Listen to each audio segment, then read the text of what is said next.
Welcome to the only YouTube channel dedicated to helping people quit nicotine, THC, energy drinks, and adult media content, substances I once struggled with. To learn more about our Addiction Mindset paid one-on-one coaching programs, to pick up a copy of our free 80-page workbook on quitting, or to learn more about our Addiction Mindset Accountability Support Group, be sure to check out the pinned comment or the video description at the end of today's video.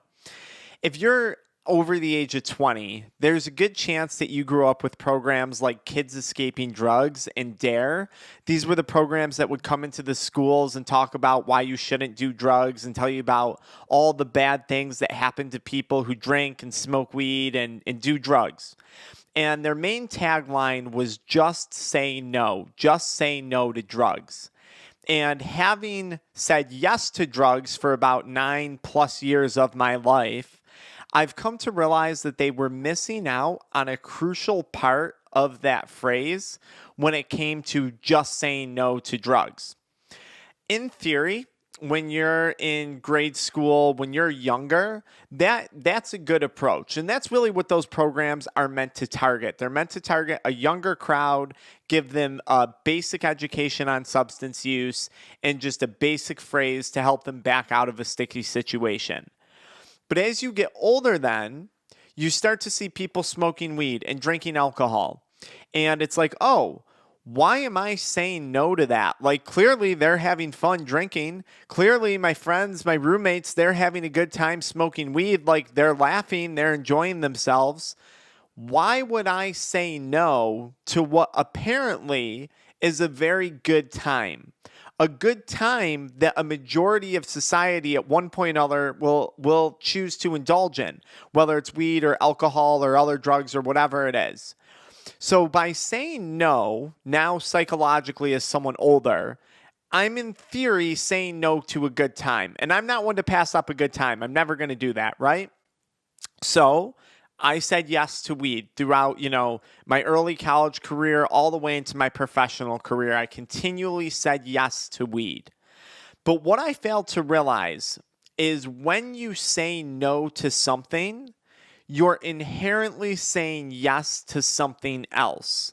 And when you say yes to something, you're inherently saying no to something else, right? So if you're married and you said yes to your significant other, in theory, you should be saying no to all the other potential people out there that you could have gotten married to and all the other potential intimate relationships, if that's how you choose to run your marriage. In theory, that's how it applies to most people, right?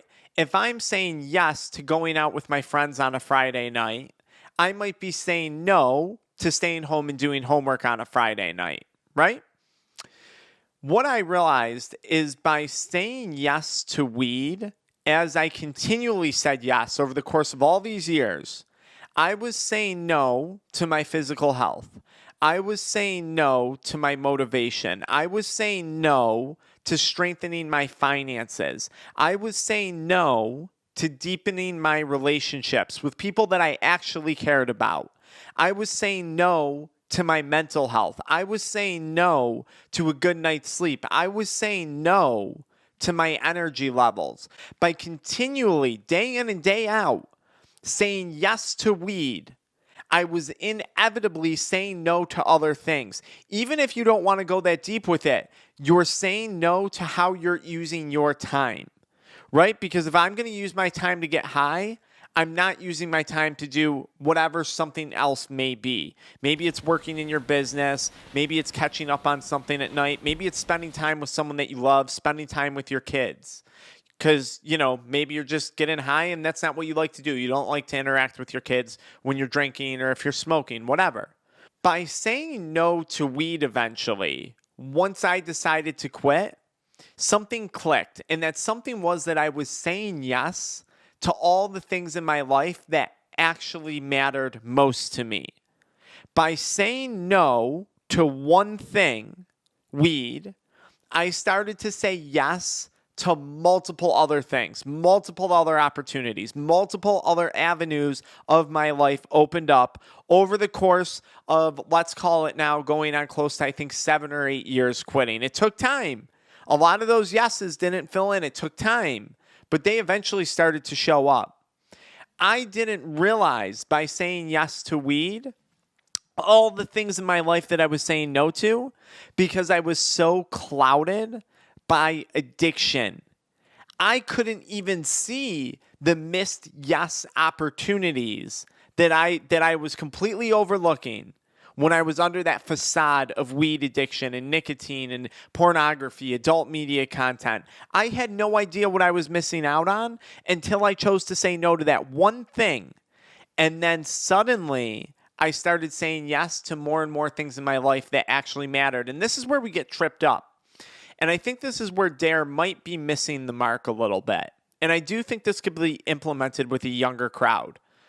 We emphasize so much on saying no. No, say no to the drug. Say no to the drink, which may eventually look like you're saying no to a good time.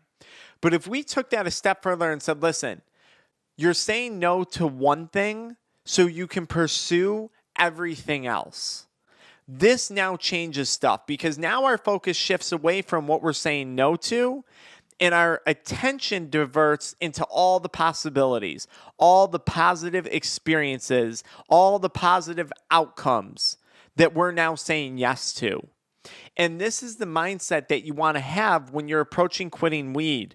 When I first quit, I think I was going into it with this mindset of deprivation. Oh, I'm saying no to hanging out with my friends and smoking. Oh, I'm saying no to smoking and watching that Netflix show. Woe is me, I'm missing out. I'm so focused on what I'm saying no to. I'm literally obsessing over saying no to weed. It's clouding my mind early on when I quit. What if you could shift that mentality if you're in the process of quitting, and instead of obsessing over saying no to one thing that you don't even want to be doing anymore, what if you could start to take that obsession and redirect it into all the things in your life that you actually want to be doing? What if you could do that right now, today? Would you be motivated enough to drop the date, drop the time, and let me know that today's the day you're saying yes to quitting? Today's the day you're saying yes to your relationships, your finances, your motivation, your future business goals, your future self? Is today the day? If it is, drop the date, drop the time. And if you need more help with this, either check out the pinned comment, book a one-on-one call, join our group coaching, our group support community. It's $4.95 a month. Check out our free PDFs. We have 3 free PDFs in the pinned comment. Or simply follow me into the next video where I get you a little more psyched up when it comes to reframing your mindset regarding quitting smoking weed. Think about it. If you don't quit and you say no to quitting, you're inevitably saying yes to a lifetime or a potential future of addiction. By saying no, I'm not going to smoke, you're saying yes to that journey of recovery, better physical health, better mental health, better businesses. Who knows what cool opportunities lie ahead from you. I'm excited for you. I hope you're excited for yourself. I'll see you in one of those spots.